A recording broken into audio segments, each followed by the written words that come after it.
Bueno, vamos a seguir con entendiendo las parábolas de Jesús. Así en 2 minutos es bueno refrescar la memoria de lo que es una parábola y el propósito de las parábolas. Dijimos que es una forma o un estilo, un lenguaje que usaba Jesús para enseñar y empezó a usar a full, como se dice, las parábolas en su último año de ministerio. Recordemos que él estuvo poco tiempo haciendo un ministerio fuerte por todo Israel. En su primera parte en el norte, en Nazaret, en Galilea. Luego fue quedándose un poquito en otras pequeñas ciudades de Israel para luego ya mudarse definitivamente a Jerusalén por un breve tiempo y empezar a, a hacer la voluntad de Dios, ¿verdad? Que fue morir en la cruz en Jerusalén. Amén. Los dos propósitos principales ya saben y siempre sería bueno que se recuerde, ¿verdad? ¿Para qué Jesús enseñó en parábolas? Una para esconder de los sabios de este mundo las revelaciones de Dios. A propósito, él hacía eso. Y el otro propósito era revelarlas realmente a su pueblo, ¿verdad? A los que son suyos, son de él. Quería revelar eso. Y nosotros por la gracia del Señor también con el Espíritu Santo podemos entender qué quiso decir el Señor en cada parábola. ¿Alguien puede, o abramos todos en Lucas 18? Lucas 18. Vamos a ver una enseñanza que está en Lucas 18, una parábola. Versículo 9. ¿Alguien puede leer de qué parábola es?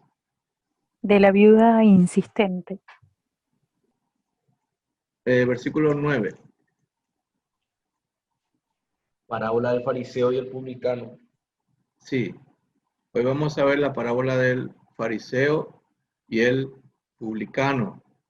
Al leer el primer versículo, si alguien puede leer, y entramos en contexto para entender esta parábola. ¿Amén? Si alguien puede leer ese versículo, Lucas 18, 9. A unos que confiaban en sí mismos como justos y menospreciaban a los otros, dijo también esta parábola. Versículo 1. El primer versículo, perdón. Amén. O al versículo 1 del 18. No, está bien. El versículo 9 está muy bien. Eso Ah, no. ok, perdón. Muy bien. Dice, a unos que confiaban en sí mismos como justos y menospreciaban a los otros, dijo también esta parábola. Entonces, ya vemos una señal de a quién va dirigido a dónde quiere llegar Jesús con esta parábola, ¿verdad? Dice, a unos que confiaban en sí mismos como justos. No solamente se refería a los fariseos, sino que va a todas las personas que confían en sí mismas creen que son justos delante de Dios. A eso se refiere. No se trata de una confianza humana para ciertas cosas, ¿verdad? Porque el Señor nos dio una cierta seguridad y habilidades para hacer las cosas. Sino acá se refiere a la confianza o autoconfianza de estar bien con Dios por las obras, por méritos o por vivir en rectitud o por alguna otra cosa, ¿verdad? Entonces Jesús va directo al grano con eso, a los que confían en sí mismos como justos y además menospreciaban a los otros. Dijo también esta parábola. Y esta parábola entonces nos enseña algo sobre la justificación por la fe. Venía observando Jesús a este grupo religioso, los fariseos, en cómo eran celosos de guardar la ley de Moisés y compañía, ¿verdad? Enseguida vamos a ver quiénes eran estos fariseos. Y ellos se creían justos y se creían dignos y merecedores de ir al cielo y de ser salvos y ser declarados justos delante de Dios. Y por esa razón Jesús a propósito cuenta esta parábola y pone a dos personajes que son polos opuestos. a un fariseo y a un publicano. Muy bien. Vamos a ver estos puntos. Los 5 puntos aquí del estudio son los fariseos y su justicia, Jesús y su justicia, la explicación de la parábola, las diferencias entre el fariseo y el publicano y una breve reflexión. A ver, otro hermano o alguien que pueda leer versículo 10 hasta el versículo 14, por favor. Toda la parábola, desde el 10 hasta el 14. Estamos en Lucas para los que entraron ahora. Lucas 18, 10 al 14. Leo, pastor. Dale. 2 hombres subieron al templo a orar. Uno era fariseo y el otro publicano. El fariseo, puesto en pie, oraba consigo mismo de esta manera: Dios, te doy gracias porque no soy como los otros hombres, ladrones, injustos, adúlteros, ni aún como este publicano. Ayuno 2 veces a la semana, doy diezmos de todo lo que gano. Mas el publicano, estando lejos, no quería ni aún alzar los ojos al cielo, sino que se golpeaba el pecho, diciendo: Dios, sé propicio de mí, pecador. Os digo que éste descendió a su casa justificado antes que el otro, porque cualquiera que se enaltece será humillado, y el que se humilla será enaltecido. Amén, gracias Aida. Bueno, aquí Jesús entonces cuenta que había 2 personas en el templo orando, ¿verdad? A Dios. Uno era fariseo y el otro era publicano. Vamos a ver un poco a los fariseos, ¿quiénes son? Dice, la secta más estricta de Israel. Esos eran los fariseos, la secta religiosa más estricta. Fariseo significa separatista o separados. Ellos se hacían llamar, a propósito, fariseos justamente porque se creían que estaban separados de los pecadores comunes, de las personas comunes, y que tenían ciertos privilegios delante de Dios porque era un grupo que quería cumplir a rajatabla la ley de Moisés. Cada detalle, cada punto, cada tradición, todo querían cumplir y ellos decían que cumpliendo eso uno podría ser justificado con Dios. Otra característica de los fariseos es que eran tradicionalistas e idealistas. Querían cumplir todas las tradiciones y las prácticas que estaban en el Antiguo Testamento. Vamos a ver enseguida algún ejemplo. Tenían obsesión por cumplir la ley, pero tapaban sus pecados con obras religiosas. Ese era el problema y Jesús atacó siempre ese problema. Era el corazón, el problema de los fariseos. Tenían una buena intención, por decirlo así, una obsesión por cumplir esa ley, querían agradar a Dios, pero no admitían sus pecados del corazón y los tapaban, como con las obras religiosas y con las apariencias. Otro punto de los fariseos es que estaban doctrinalmente más correctos que los saduceos, por ejemplo. Eran los de buena doctrina, por decirlo así, porque creían en la resurrección de los muertos, creían en los ángeles, creían en los milagros, cosa que los saduceos no creían. Ellos no creían, ellos decían que era todo misticismo eso, que no existían los demonios ni los ángeles y que no habría resurrección de los muertos.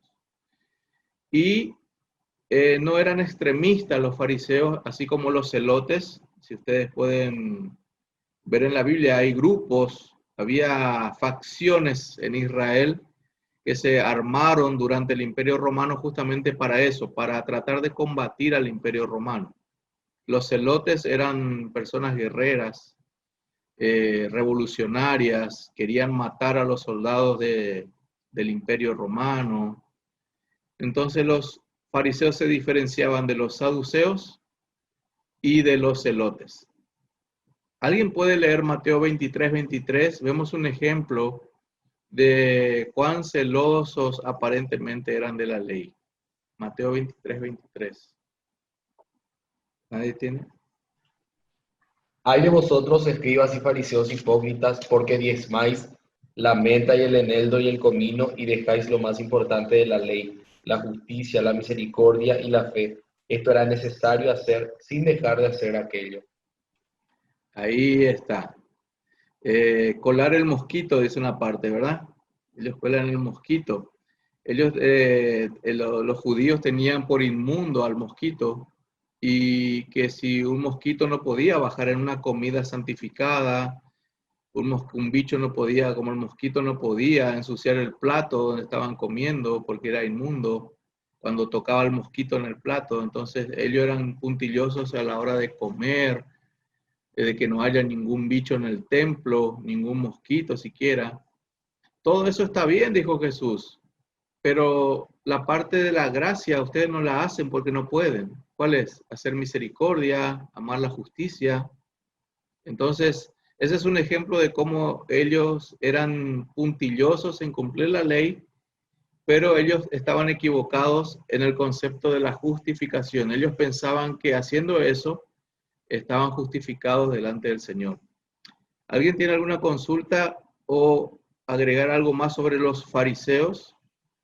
¿Quién era la estrella farisea o el fariseo de lujo que tenía el Sanedrín? ¿Quién se acuerda? ¿Quién era el fariseo number one? ¿Caifás puede ser? Sí, Caifás era el jefe, El ¿verdad? sumo. Pero El ¿quién sumo. era el fariseo de fariseos en cuanto a la ley? Pablo, entonces. Muy bien. Pablo sería como una estrella de Hollywood del grupo de los fariseos, ¿verdad? El más carismático, el modelo de fariseo, el ejemplo a seguir era Pablo. Si hay alguien que quería ser un buen fariseo, tenía que imitar al apóstol Pablo, imagínense. Nosotros vemos mucho la faceta de Pablo convertido, ¿verdad? Pero debemos recordar que él era un legalista extremista, era bien fariseo radical, y cuando surgió este tema de seguidores de Jesús, él aborreció eso.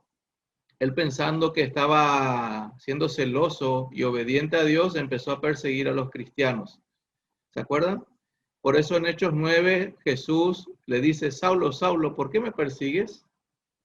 En el sentido de: ¿por qué persigues a mis discípulos? Me estás persiguiendo a mí. Y ya saben la historia de cómo se convirtió Pablo, ¿verdad? Era Saulo, después Pablo. Bueno, seguimos. Vamos a ver algunos pasajes de Jesús y su justicia. Ya vimos qué concepto tenían los fariseos de la justicia. Ahora, alguien puede buscar Job 25:4, otro puede buscar Hechos 16:30, otro puede leer Mateo 19:16 y otro Lucas 10:24. 4 pasajes. Van diciendo el pasaje y lo leen, por favor. Voy a leer Job 25:4, pastor. Dale. Job 25:4 dice: ¿Cómo pues se justificará el hombre para con Dios? ¿Y cómo será limpio el que nace de mujer? Qué tremenda pregunta, ¿verdad? ¿Otro? Lucas 10, 25 dice, en esto se presentó un experto en la ley y para poner a prueba a Jesús le hizo esta pregunta: Maestro, ¿qué tengo que hacer para heredar la vida eterna? Otra tremenda pregunta. ¿Otro pasaje? Mateo 19:16 Sí. dice: Entonces vino uno y le dijo: Maestro bueno, ¿qué bien haré para tener la vida eterna? Sí. Hechos 16:30. Y después de sacarlos, dijo: Señores, ¿qué debo hacer para ser salvo? Amén. Gracias, Luana. ¿Se dan cuenta que todos están preguntando casi lo mismo? Es el dilema, es la pregunta del corazón del ser humano, ¿verdad? ¿Cómo alguien puede ser salvo? ¿Qué se puede hacer? Y la idea de la religión, por eso fue inventada la religión, ¿verdad? Para que sea respondida supuestamente y aplaque la pregunta, la inquietud del ser humano, ¿verdad? Entonces se inventó la religión, por decirlo así, para que digan, bueno, seguí esto, hace esto, tenés que practicar esto, y ahí se responde la pregunta. Pero la justicia de Dios, hermanos, va más allá y no tiene nada que ver con que el hombre haga buenas obras. Es más, ¿alguien sabe el pasaje que siempre usamos de Isaías 64, versículo 6? Medio de memoria, por ahí lo saben, ¿verdad? ¿Cómo son las de las obras del hombre, verdad? Como trapos de inmundicia. Muy bien, como trapo de inmundicia son las obras del ser humano. Entonces, no cabe ninguna obra. Y es lo que se enseñó toda la vida en el ámbito religioso, ¿verdad? Sí se admite que Jesús murió en la cruz y nos perdonó, pero es Jesús más las obras para salvarnos. Entonces, nosotros ya sabemos que es por gracia y que es solamente por la obra única y exclusiva de Jesucristo en la cruz, y nosotros no podemos aportar ninguna obra para salvación. Las obras ya que hacemos son las obras secundarias, las obras después de ser salvos. ¿Se acuerdan de Efesios 2:10? Las obras que el Señor ha preparado de antemano para que las obedezcamos y hagamos. Amén. ¿Qué más podemos decir de la justicia? De la justicia de Dios. Un comentarista dice esto: la verdadera justicia, tal como se define por el carácter de Dios mismo, exige perfección absoluta y sin transigencia. Jesucristo es la medida estándar y verdadera de perfección que Dios requiere de nosotros. O sea, para que seamos justos delante de Dios, tenemos que ser absolutamente perfectos como Cristo. Cristo es el modelo visible de alguien que anda en los caminos del Señor en forma justa y perfecta. Dice un pasaje en Levítico 19 que sea, sed santos porque yo soy santo, dice Jehová. Y eso es, ¿saben qué significa eso, hermanos? La demanda de Dios: sean totalmente perfectos como yo soy perfecto. Y la pregunta, hermanos, que les hago es: ¿el ser humano puede con sus obras y con su carácter y con su corazón ser perfecto y estar justo delante de Dios? Justo lo que te iba a preguntar, pastor. Yo creo que es imposible. Amén. Es imposible, no se puede, no se puede. Le voy a dar más pasajes para que entendamos un poco más de la justicia y la santidad. Van ligadas la justicia y la santidad. Después ya entramos en la parábola. ¿Alguien puede buscar rapidito Mateo 5, 21 y 22? Otro puede buscar Mateo 5, 27 y 28. Y otro puede buscar Santiago 2:10. Sí, rapidito, porfa. Mateo 5, 21, 22 dijiste, ¿verdad? Sí. Te voy a leer. Mateo 5, 21, 22. Jesús y la ira, dice el título. ¿Oísteis que fue dicho a los antiguos, no matarás, y cualquiera que matare será culpable de juicio?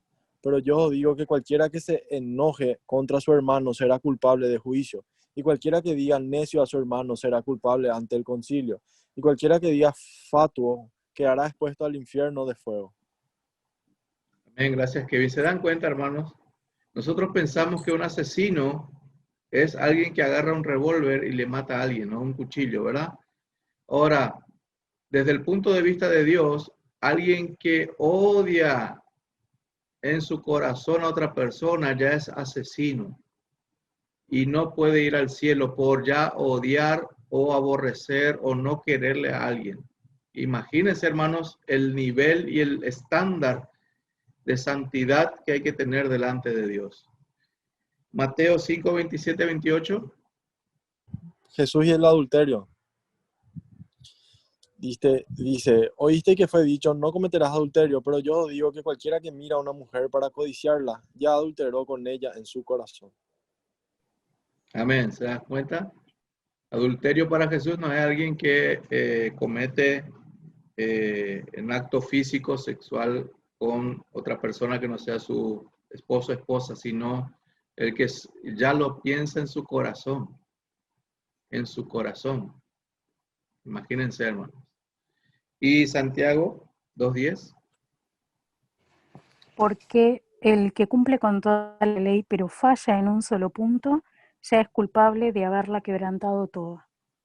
Bien claro, ¿verdad? Querés cumplir los 10 mandamientos y fallaste uno, fallaste, aplazado. Así es Dios, hermano. No es que pasás con 5, con 6, con un 2 ya pasás. Tiene que ser 10 o 10. 10 o 10. Entonces, para que vean, tengan una idea, hermanos, que nadie puede ser salvo por sus propios medios. Entonces, se preguntaban bien las personas, ¿quién entonces puede ser salvo? ¿Cómo podremos saber? Job, que entendía bien, ¿qué dijo? ¿Cómo puede un pecador estar a cuenta con Dios? ¿Cómo puede Dios justificar al impío? Tiene que suceder algo extraordinario. Tiene que pasar algo. Porque si Dios no hace algo, estamos fritos. Si Dios no interviene, el hombre va al infierno, toda la raza humana completa. Y ahí entra entonces Jesús como el que cumple toda la justicia demandada por Dios. Amén. Entonces, entendiendo un poquito esa teología, podemos entender la parábola. Vamos a ver la parábola. Está dirigida a todo aquel que confía en sí mismo como justo y de paso menosprecia a los otros. También el propósito es desmantelar el sistema de creencia de los fariseos, echar por tierra, porque los fariseos estaban escuchando a Jesús. Y usó a un fariseo de ejemplo. Y tercero, mostrar la única manera de cómo Dios justifica al pecador. Vamos a ver las diferencias del fariseo y el publicano, en primer término, con su estatus. Su estatus.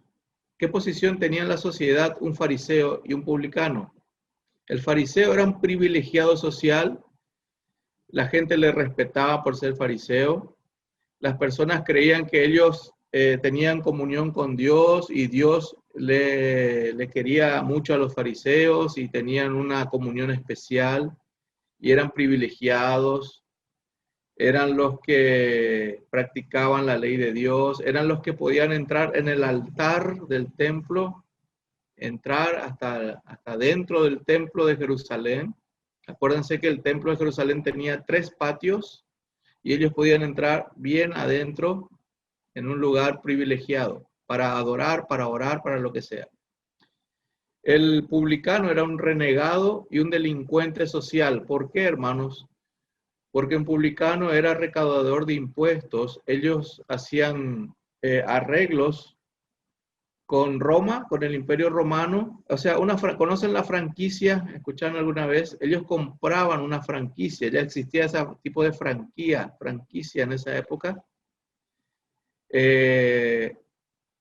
Ellos compraban el derecho de cobrar impuestos. Por ejemplo, Roma le pedía a los publicanos una parte y el resto que juntaban eran para ellos.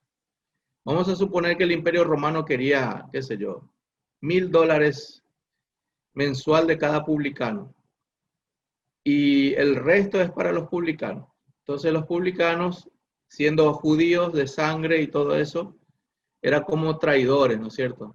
Porque cobraban excesivamente los impuestos a sus paisanos, le daban lo que pedían los romanos y el resto eran para ellos y ellos se enriquecían a costa de oprimir al pueblo de Israel.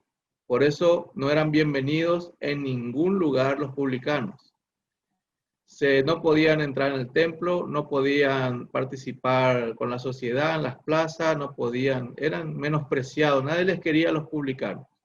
Los publicanos andaban siempre escondidos o con guardaespaldas y compañía. Otro, la forma en que oró el fariseo. Fíjense en su Biblia, hermano, él estaba en pie, dice, ¿verdad? El versículo 11 dice, el fariseo puesto en pie, oraba consigo mismo de esta manera. Entonces, oraba en pie. El problema era que era para ser visto. El corazón era el problema. No era que estaba mal orar en pie, era una costumbre. Todo el mundo oraba en pie. Pero el problema de los fariseos es que oraban en voz alta y para ser visto de los hombres. ¿Alguien puede leer rapidito Mateo 6:5? Ahí está Jesús acordándose de eso o recordando a los discípulos. Mateo 6:5. Leo, Cuando pastor. oren, Dale. Adelante, adelante. cuando oren, no sean como los hipócritas, porque a ellos les encanta orar de pie en las sinagogas y en las esquinas de las plazas para que la gente los vea. Les aseguro que ya han obtenido toda su recompensa. Ahí está. Para ser vistos. Ese era el problema. ¿Y cómo sabía Jesús eso? Y porque Jesús conoce el corazón del ser humano. Entonces, era para ser visto. Ahora, el versículo 13, ¿quién puede leer? ¿Cómo se presentó al publicano? ¿Y dónde estaba? Mas el publicano, estando lejos, no quería ni aún alzar los ojos al cielo, sino que se golpeaba el pecho, diciendo: Dios, sé propicio a mí, pecador. Amén. Para que ustedes tengan una idea, hermanos, como les dije, el templo de Jerusalén, imagínense un templo, ¿verdad? Grande, amurallado alrededor, dividido en 3 partes. La primera parte estaba, solo podían entrar los mercaderes y también los griegos, ¿verdad? Eran considerados inmundos, entonces podían estar afuera, en la parte de dentro de la muralla, pero hacia afuera. Jamás podían ingresar al templo, ellos no pueden entrar ahí. No son dignos y no merecían. Y esa gente sabía. En el otro costado, pero fuera del templo, estaban la gente como los publicanos, los enfermos, los inmundos, los impuros, los que tenían problemas de salud, los que tenían defectos físicos, las prostitutas, ladrones, podían entrar al templo, pero al terreno, perdón, pero no al templo. O sea, podían estar ahí afuera. Por eso dijo Jesús que el publicano estaba lejos. Lejos en el sentido de que se creía que está adentro del templo, en el altar, ahí cerquita, estaba más cerca de la presencia del Señor y que el Señor le escuchaba solamente a los fariseos y a los saduceos y otros. Amén. Por eso dice eso, el versículo 13, que no quería ni siquiera alzar los ojos al cielo, sino que se golpeaba el pecho. Vamos a ver otras diferencias. Hermanos, si se corta, no se preocupen, rapidito voy a mandar link.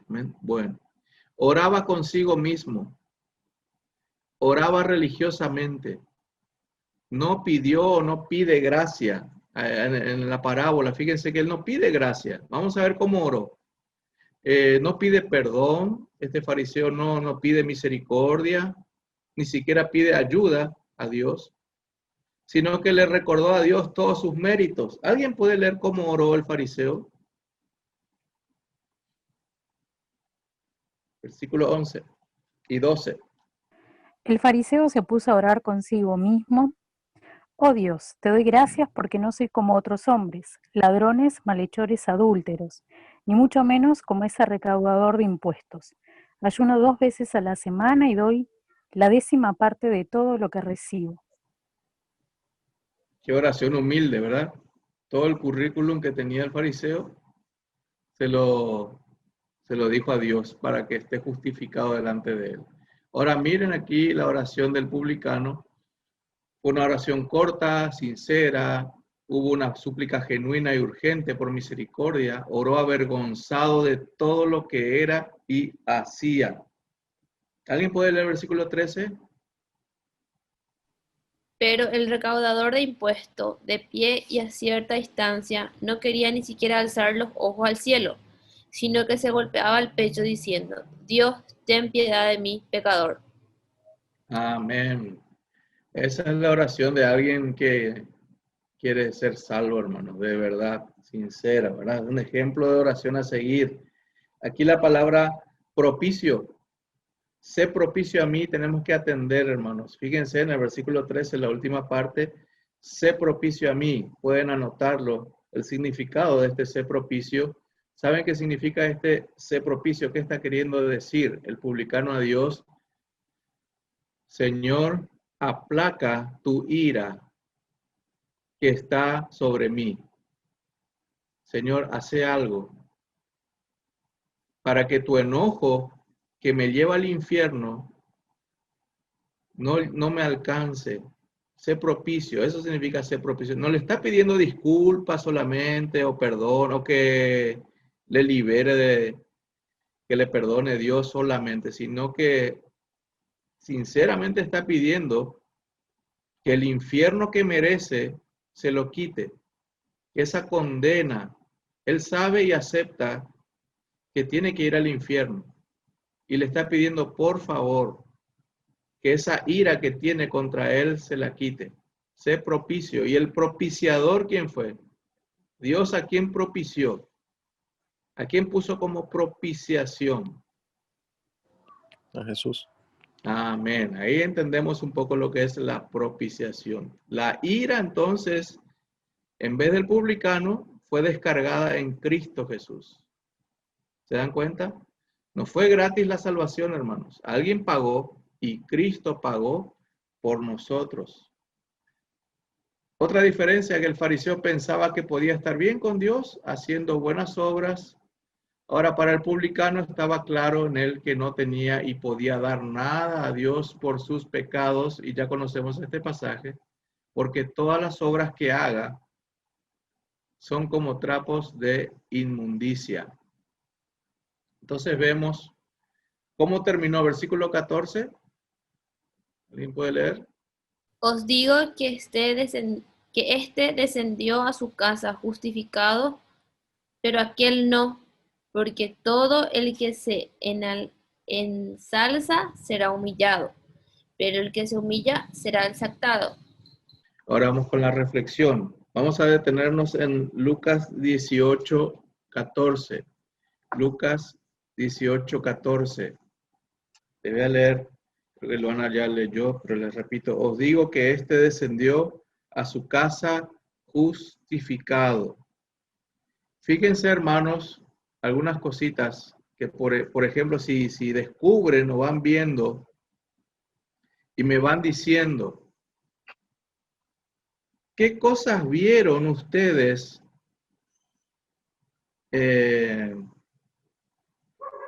de diferente o vieron algo como para que Jesús diga que el publicano se haya ido justificado? Ahí les quiero escuchar.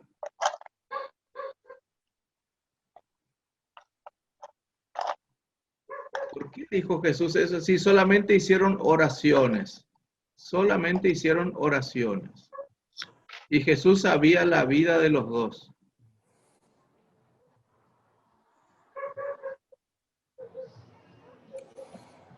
Porque el fariseo se justificó a sí mismo y el otro no se justificó, o sea, tipo, no se dejó que Jesús le justifique, ¿no?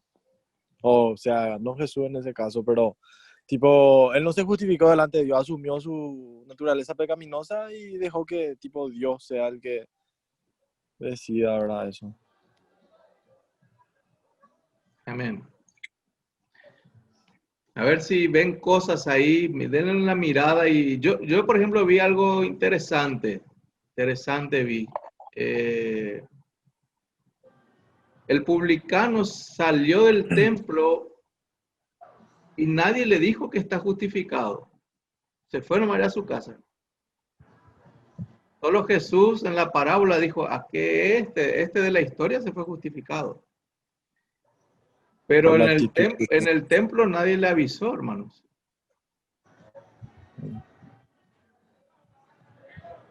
Es una cosa que vi, por ejemplo. ¿Entienden? Interesante, ¿verdad? ¿Y cómo creen que salió el fariseo del templo? Súper agrandado. Sí, el mismo, pensé lo mismo. Salió más santo que lo que entró, ¿verdad? ¿Y cómo creen que salió el publicano de ahí del terreno del templo, hermanos? ¿Cómo creen que él oró todo y salió? ¿Y cómo creen o piensan que él habrá salido? ¿Qué estará pensando? ¿Qué se quedó pensando? ¿Qué creen, hermanos? Yo creo que salió triste y arrastrado. No creo que haya salido muy feliz. ¿Vos decís? ¿Alguien más?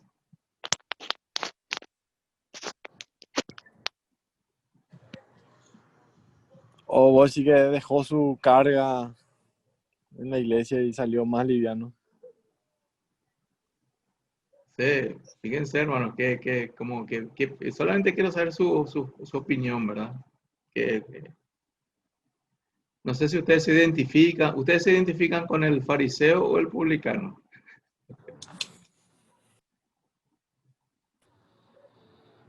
Hoy.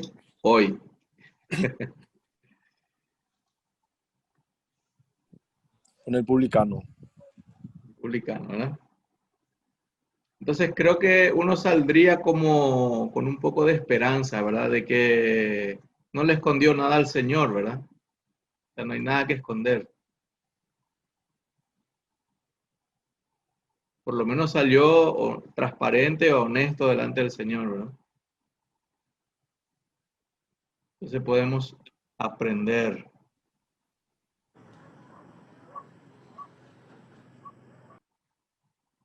Algunas cositas. ¿Alguien más antes de entrar en lo que anoté en la reflexión? La falta de humildad que tenía también. Nos mostró como que él no es nadie frente a Dios, ¿verdad? Amén. Sino se justificó diciendo que él ya estaba dando todo, ¿verdad? Sin embargo, el otro demostró humildad y demostró cómo él realmente es, ¿verdad? Que muchas veces queremos justificar nosotros lo que nosotros hacemos para Dios, ¿verdad? Sin embargo, no nos mostramos, o sea, no queremos aceptar nuestros errores. O sea, la mayoría de las personas somos así, no tenemos humildad. Amén. Gracias, Sole. Algo más que quiero añadir a lo que dijo Sole es esto, hermanos, que hay personas, inclusive, que sí también, los fariseos, ellos no decían que eran perfectos totalmente, ellos también admitían que eran pecadores, pero ¿saben cuál era la diferencia? Que ellos decían, esto lo arreglamos, este es mi problema de pecado, lo puedo arreglar cumpliendo la ley, portándome bien, haciendo todo lo que dice la religión de los fariseos en ese tiempo, ¿verdad? Entonces, si ustedes van en la calle y le preguntan a las personas si admiten que son pecadoras, les van a decir que sí, también. Mucha gente les va a decir que sí. Eso no tienen problema de admitir. Inclusive te van a decir, yo no soy perfecto, yo hago cosas malas también, hago cosas buenas y malas. Otro un poco más religioso te va a decir, sí, no, yo soy re pecador, te va a decir. Soy pecador, peco todos los días, ¿verdad? O sea, lo va a admitir también. El problema es que la persona esa cree que tiene solución eso, que lo puede solucionar la misma persona, ¿se entiende? Ese es el problema que tiene el ser humano. La autosuficiencia, que puede arreglar ese problema. De Génesis, de la caída, el hombre lo puede arreglar de muchas maneras. Pero fíjense lo que dice el versículo 14. No justificó al fariseo, solamente justificó al publicano, hermanos. Solamente justificó al publicano.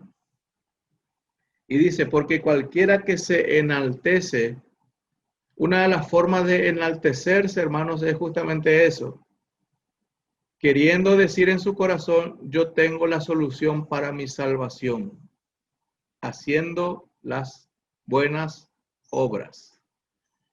Inclusive, ese es un problema que puede entrar en la iglesia, cualquier iglesia evangélica también.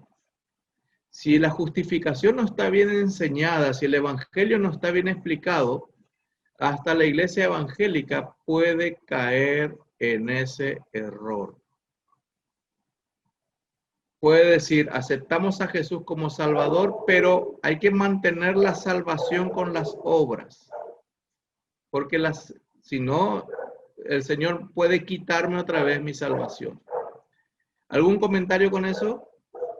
¿Alguna consulta o agregar algo? Y es lo que realmente pasa mucho en la sociedad. Para poner un ejemplo, nada más con el narcotraficante Cucho Cabañas, ¿verdad? Que siempre él trata de justificar lo que él hace, ¿verdad? A través de sus obras, ¿verdad? Y es muy enaltecido por la sociedad por eso. Creo que es un ejemplo de lo que está explicando, Pastor. Sí, es un claro ejemplo de que el hombre busca todas las formas posibles de quedar bien con Dios, ¿verdad? Quedar bien con Dios. Por eso a muchos personajes como estos y otros, ¿verdad? Son declarados héroes, superhéroes, ídolos, ¿verdad? Porque es como que le saca al rico y le da a los pobres, etcétera, etcétera, etcétera, ¿verdad? Pero ese es un problema, un obstáculo muy grave, muy grande para que una persona se salve. Tenemos que tener la actitud del publicano. Tenemos que estar totalmente derrotados delante de Dios y decírselo al Señor. Inclusive que si Jesús no quisiera salvarlo, y si mandaría al publicano al infierno igual, sería justo también. ¿Por qué? Porque es pecadora. Solamente que la palabra promete algo, que el Señor va a tener misericordia de todos los que se arrepienten. Esa es la gracia del Señor.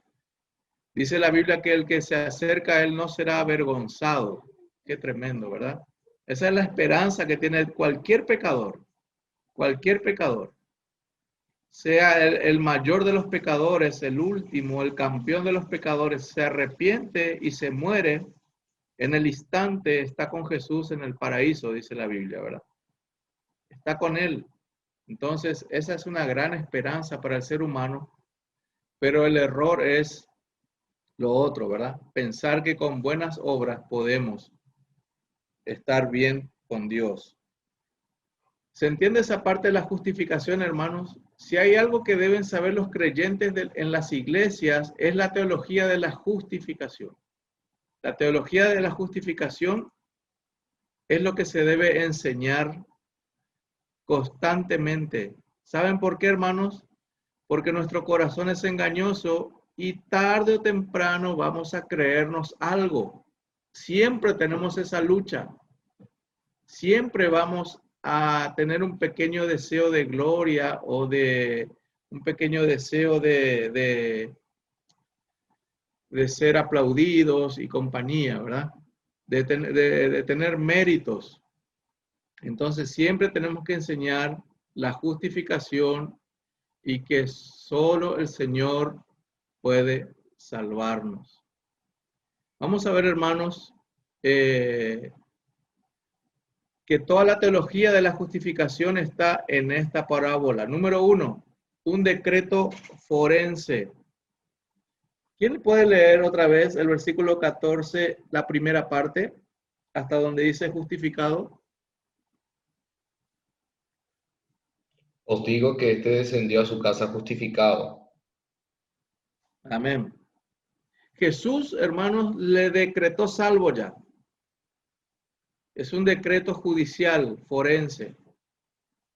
¿Qué significa eso, hermanos? Que Jesús como juez y como el que tiene la potestad de decir, este es salvo, este no, Jesús le decreta al que se arrepiente. Esa es una lucha para nosotros, hermanos. ¿Por qué? Porque a veces vemos una persona muy malvada y decimos, no sé si les pasó alguna vez, este ni Dios le puede salvar. Alguien así, no hace falta que lo diga, ¿verdad? Pero ¿alguna vez se le pasó por la mente eso? No, este no creo, por la persona que creo que ni Dios le va a salvar. O no merece ser salvo, ¿verdad? Que es inalcanzable.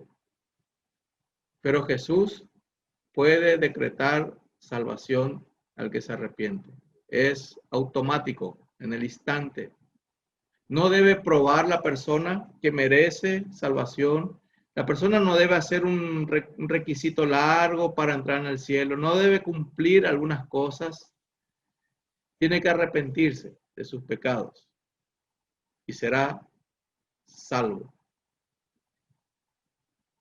Imagínense, hermanos, a un fariseo en la cruz, en el momento que Jesús está en la cruz y un fariseo está abajo de Jesús, a los pies de Jesús y escucha esto. ¿Qué dirían ustedes, hermanos? Si un fariseo escucha esto, Jesús diciéndole al ladrón, hoy mismo estarás conmigo en el paraíso. ¿Qué piensan, hermanos, que el fariseo haría ahí debajo de Jesús?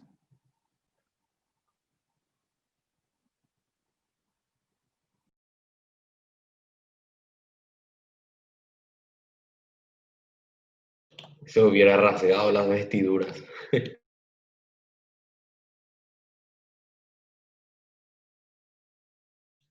Tu micrófono está apagado, pastor. Amén.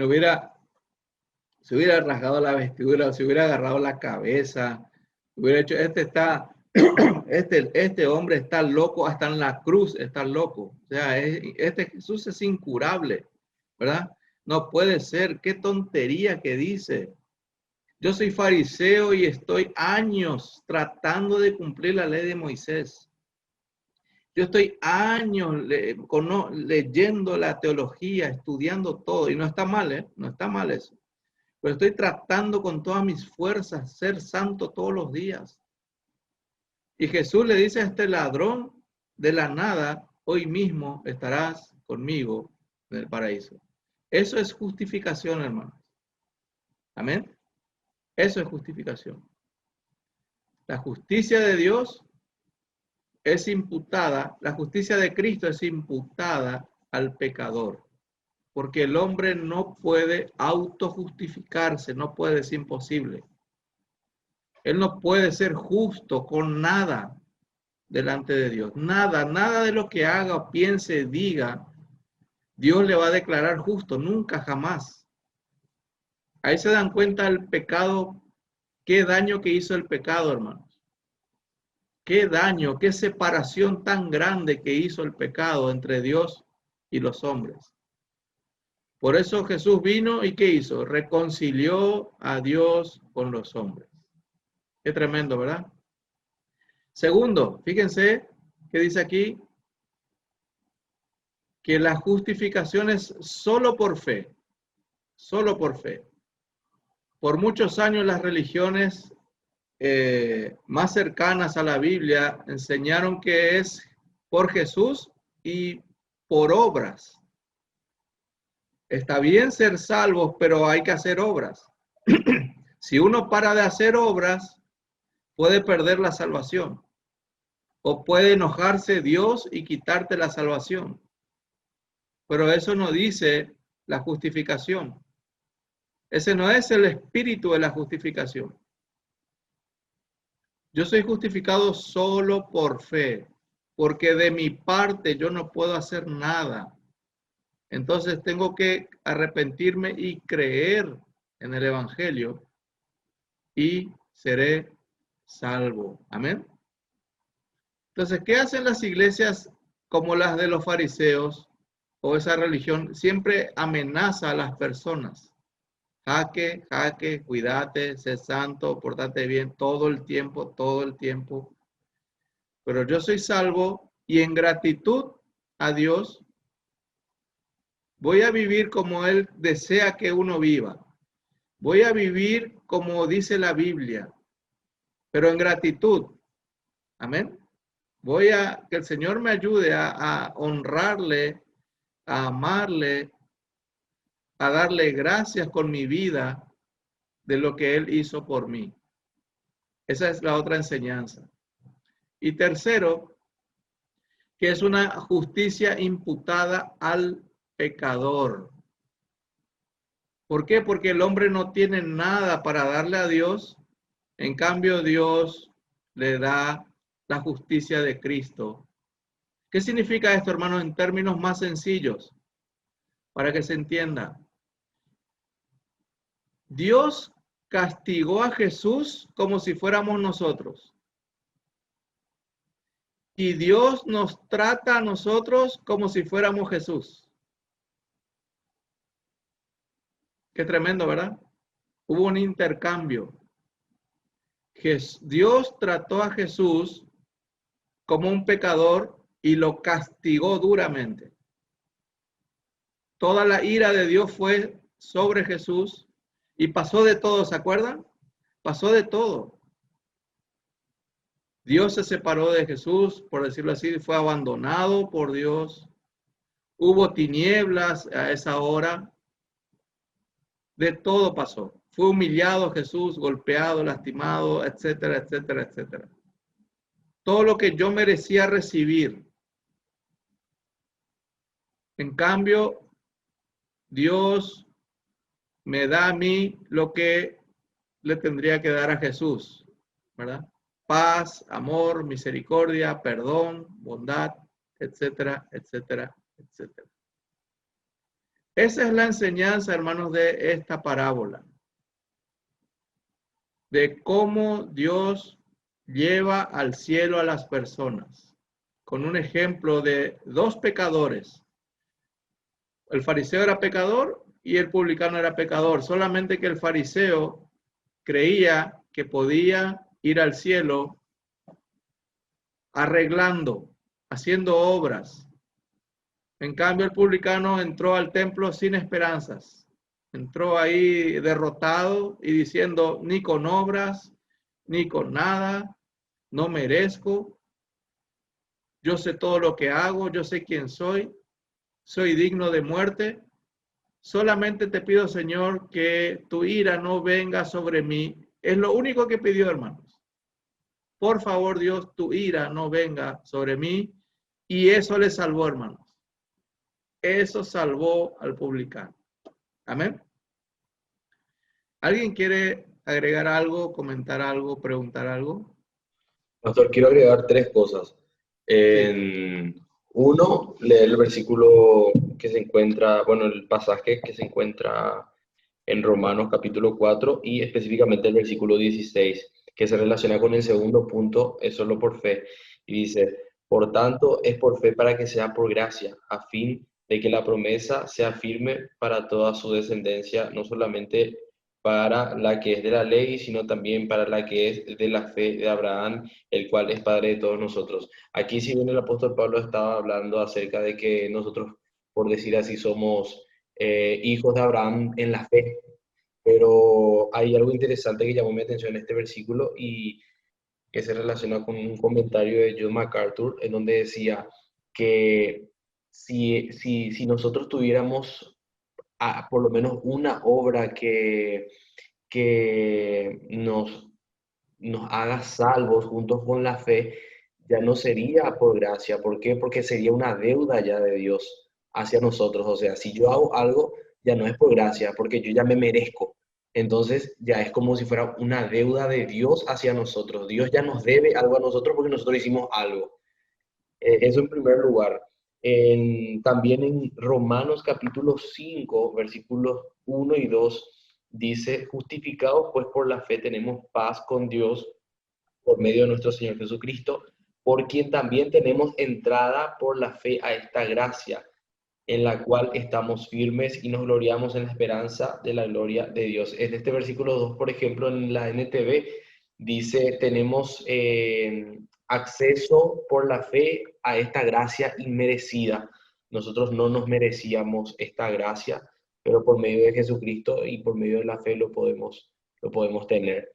Y me parece muy linda la parte en donde el publicano hace su oración, porque entiendo que Dios ya había obrado antes en el publicano para poder hablar de esa forma, para poder entender, para que el publicano entienda lo perverso que era, lo depravado que era y las cosas horribles que él hacía y que le hacía tan inmerecedor de inmerecedor de la salvación. Entonces, por ahí, si bien no menciona el pasaje, pero si este pasaje lo relacionamos con otros versículos que aparecen en el Nuevo Testamento, entendemos de que Dios ya había orado antes en el publicano para poder orar de esa forma. Y eso quería acotar. Amén. Amén, gracias Marco. ¿Alguien más? Si leemos un pasaje y vamos cerrando. Se entendió básicamente algo de la justificación, ¿verdad? Es una palabra profunda que nosotros debemos seguir estudiando. ¿Se acuerdan la pregunta de Job?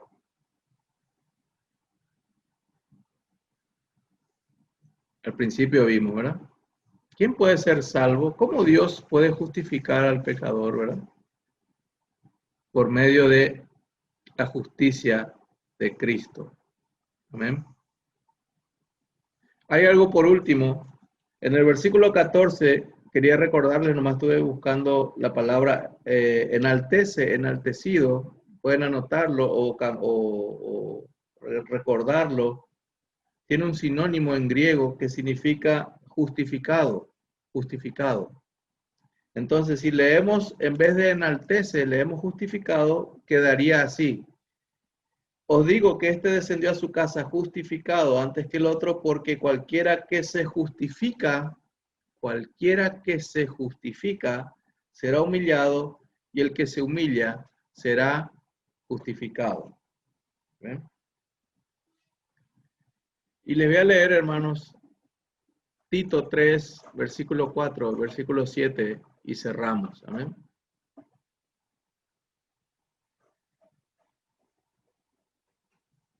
Dice así: pero cuando se manifestó la bondad de Dios, nuestro Salvador, y su amor para con los hombres, nos salvó, no por obras de justicia que nosotros hubiéramos hecho, sino por su misericordia, por el lavamiento de la regeneración y por la renovación en el Espíritu Santo, el cual derramó en nosotros abundantemente por Jesucristo nuestro Salvador, para que, justificados por su gracia, viniésemos a ser herederos conforme a la esperanza de la vida eterna.